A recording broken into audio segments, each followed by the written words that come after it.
Note book എന്ന ചിത്രത്തിലൂടെയാണ് അപർണ നായരുടെ സിനിമയിലേക്കുള്ള അരങ്ങേറ്റം. പക്ഷേ ശ്രദ്ധിക്കപ്പെടുന്നത് ലോഹിതദാസിന്റെ നിവേദ്യം എന്ന ചിത്രത്തിലൂടെയായിരുന്നു. അതിനുശേഷം cocktail, Thattathin Marayathu, run baby run, memories, Mumbai police പോലുള്ള നിരവധി ഹിറ്റ് സിനിമകളുടെ ഭാഗമായി. എന്നാൽ വളരെ പെട്ടെന്നാണ് അപർണ ഇൻഡസ്ട്രിയിൽ നിന്നും വിട്ടുനിന്നത്. അത് എന്തായിരിക്കും കാരണം?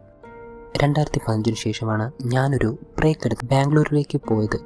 അതിനുശേഷം പലരും എന്താണ് സിനിമ ചെയ്യാത്തത്, അവസരങ്ങൾ കിട്ടുന്നില്ലേ, ഫീൽഡ് ഔട്ടായോ എന്നൊക്കെ ചോദിച്ച് മെസ്സേജ് അയക്കാറുണ്ട്. അവരോടൊക്കെ അതെ എന്നൊക്കെ ഞാൻ മറുപടി നൽകിയത്. എന്താണ് എൻ്റെ ജീവിതത്തിൽ സംഭവിക്കുന്നത് എന്ന് എനിക്ക് അവരോട് വിശദീകരിക്കണം എന്ന് തോന്നിയില്ല. എൻ്റെ സത്യം എന്താണെന്ന് എനിക്കറിയാം. അത്യന്തമായിട്ട് ഞാൻ എൻ്റെ സന്തോഷങ്ങൾക്കാണ് വില നൽകുന്നത്. എന്നെ സംബന്ധിച്ച് സന്തോഷം, സക്സസ് എന്നൊക്കെയുള്ളത് എനിക്കിഷ്ടപ്പെടുന്ന ചെറിയ ചെറിയ കാര്യങ്ങൾ ചെയ്യുന്നതും അതിലെ നേട്ടങ്ങളുമാണ്. മറ്റുള്ളവർ വിജയത്തെ നോക്കിക്കാണുന്നത് പോലെയല്ല ഞാൻ എൻ്റെ വിജയങ്ങൾ കാണുന്നത്. എൻ്റെ സ്പേസിൽ ഞാൻ ഹാപ്പിയും സക്സസ്ഫുള്ളുമാണ് എന്ന് അപർണ നായർ പറയുന്നു. ബ്രേക്ക് എടുക്കാനുണ്ടായ കാരണവും നടി വിശദീകരിക്കുന്നുമുണ്ട്. കോക്ടെയിലിന് ശേഷമാണ് ഞാൻ സിനിമ ചെയ്യുന്നത് ആസ്വദിക്കാൻ തുടങ്ങിയത്. അതൊരു വ്യത്യസ്തമായ സിനിമയായിരുന്നു.